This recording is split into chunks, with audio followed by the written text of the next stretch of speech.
Bonjour et bienvenue dans cette vidéo de présentation de Clash, l'autre jeu d'histoire. Et pourquoi l'autre jeu d'histoire? Parce que Clash se veut être un jeu qui va vous servir de pont avec les joueurs parmi vos amis qui jouent dans d'autres univers. Avec un seul système de jeu très simple de 4 pages, vous allez pouvoir vous faire affronter par exemple votre armée romaine, et puis une armée Warhammer, une armée napoléonienne, une armée guerre de sécession, sans aucune difficulté, grâce à des règles qui ont été spécifiquement étudiées pour, et qui vont vous permettre en quelques minutes de mettre en place un petit jeu rapide afin de faire clasher, d'où le nom de la règle, tous ces univers ensemble.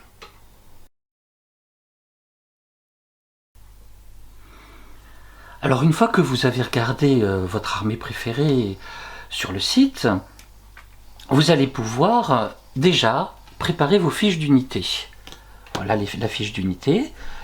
Ça se présente comme ça, un certain nombre de cases dans lesquelles vous allez rentrer, par rapport aux informations que vous allez trouver sur le site, les valeurs qui vont vous donner les qualités de vos troupes, le nombre de figurines par unité, leur capacité de déplacement, leur capacité de combat, leur capacité de tir, leur morale, etc. Tout ça, vous le gardez et vous le posez gentiment derrière votre unité. Pour jouer, vous avez aussi besoin, j'allais l'oublier, de figurines, évidemment. Vous avez besoin de dés, en général dans un jeu c'est toujours pratique d'avoir des dés. Vous avez besoin d'une mesurette qui va vous permettre de mesurer vos déplacements, tout simplement. Et ce qui est formidable, c'est que la mesurette, c'est vous qui décidez de sa longueur. Si vous avez une toute petite table comme celle-ci, vous prenez une toute petite mesurette comme celle-là. Si vous avez une très grande table, vous voulez jouer sur une table de ping-pong avec énormément de figurines, vous pouvez prendre une mesurette de 15 cm, de 20 cm. Le tout, c'est que les deux joueurs aient exactement la même. Et puis vous avez besoin de jetons, des petits jetons tout simples comme ça, que vous utiliserez pour marquer le nombre d'actions de chaque armée. On va dire que cette infanterie-là a 2 actions, donc elle a droit à 2 petits jetons qu'on place gentiment derrière les figurines. Et c'est tout. Donc maintenant on va passer à la présentation, mais une présentation assez rapide des mécanismes de jeu. Vous avez compris que si on doit pouvoir enjamber 5000 ans d'histoire humaine et même d'histoires inventées, on ne peut pas rentrer dans un détail absolu des formations, des armées, des armes et des armures. Donc on est dans une très grande simplification. On a un jeu en phase alternée, l'un des joueurs est en phase active et l'autre est en phase défensive. Celui qui est en phase active va commencer par poser un certain nombre de jetons derrière ses figurines, nombre de jetons qui est spécifié sur la petite fiche d'unité. Donc en l'occurrence, cette infanterie semi-légère dispose de 3 actions, cette infanterie très légère dispose de 4 actions et cette infanterie semi-légère de 3 actions. Donc ça c'est pour l'armée qui est en phase offensive. L'armée qui est en phase défensive ne dispose à ce moment-là que d'une seule action pour réagir à ce qui se passe devant. À partir du moment où on a posé tous ces jetons, le joueur en phase offensive va commencer à annoncer ses actions. Donc là, il annonce « J'avance cette unité. Je dépense un jeton de mouvement. »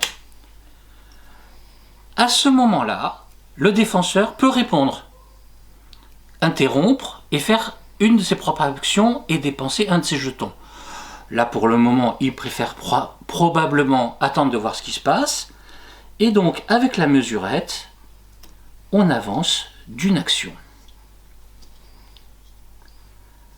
Voilà, toute l'armée, enfin toute l'unité, avance d'une mesurette.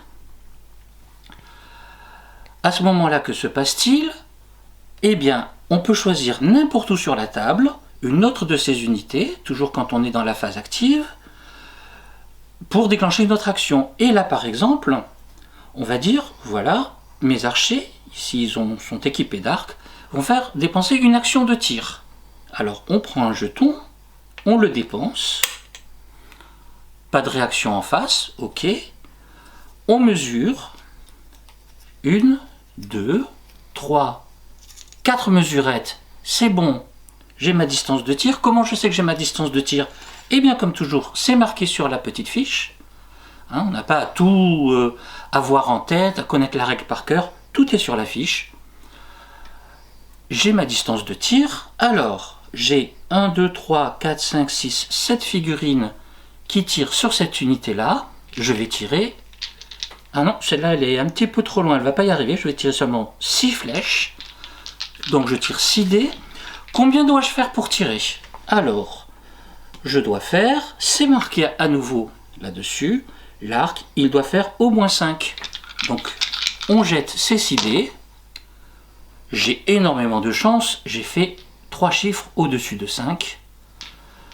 Donc, j'ai tué, entre guillemets, 3 adversaires qu'on enlève immédiatement et qui retournent dans leur petite boîte.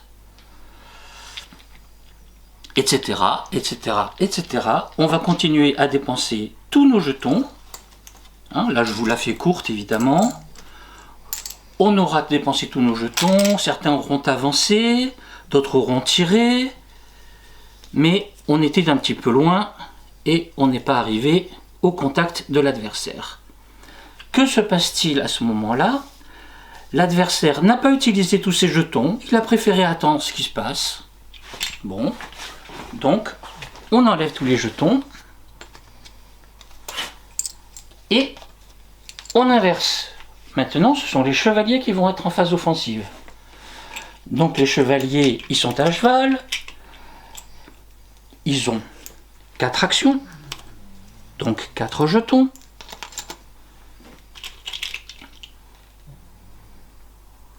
Ces fantassins-là sont des fantassins lourds, ils n'ont que 2 actions. Et les cavaliers là-bas ont 4 actions. En face, on est en phase défensive et donc on a une seule action. On recommence. Je vous les courte. On va utiliser un certain nombre d'actions pour arriver au contact.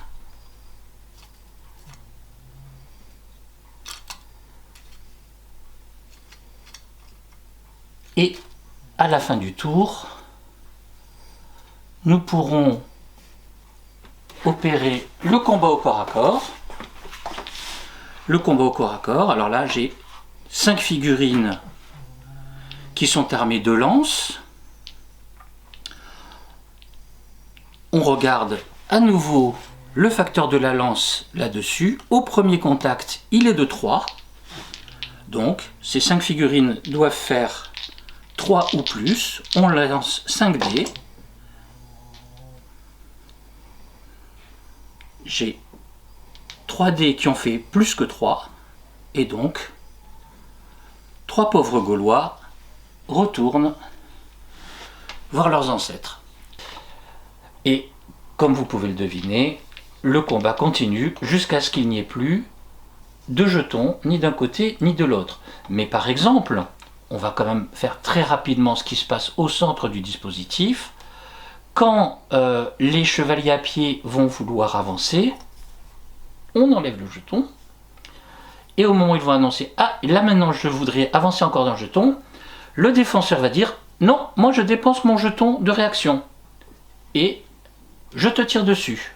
En plus, tu n'es qu'à moins de 2 mesures, donc à courte portée. Donc, au lieu d'avoir besoin de faire 5 pour te faire une perte, il me suffit de faire 4. Ça, c'est un petit détail que vous verrez dans la règle. Il y en a assez peu, on ne vous embête pas avec ça, les règles sont quand même très simples. Combien de personnes peuvent tirer? Alors c'est de là sans problème, c'est de là sans problème.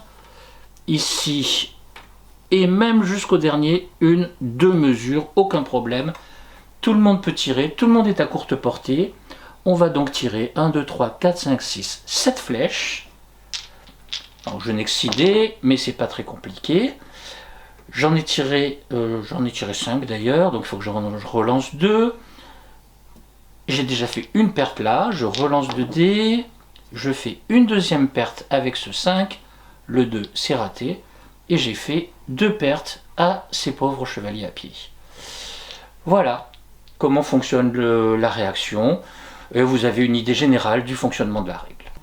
Merci d'avoir regardé cette vidéo de présentation de Clash, l'autre jeu d'histoire. Vous trouverez plus d'infos sur le site ac.bondurant.com. N'oubliez pas que cette règle n'existe que grâce à votre soutien et à vos dons que vous pourrez faire directement sur le site. En contrepartie de ces dons, vous recevrez bien évidemment des petits bonus, et notamment le budget qui permet de créer vos propres scénarios et d'équilibrer les armées. Vous trouverez aussi, si vous le souhaitez, une aide pour créer des armées personnalisées à partir des figurines dont vous disposez. N'hésitez pas à partager cette vidéo et on se retrouve très vite sur la page Facebook de Clash, l'autre jeu d'histoire.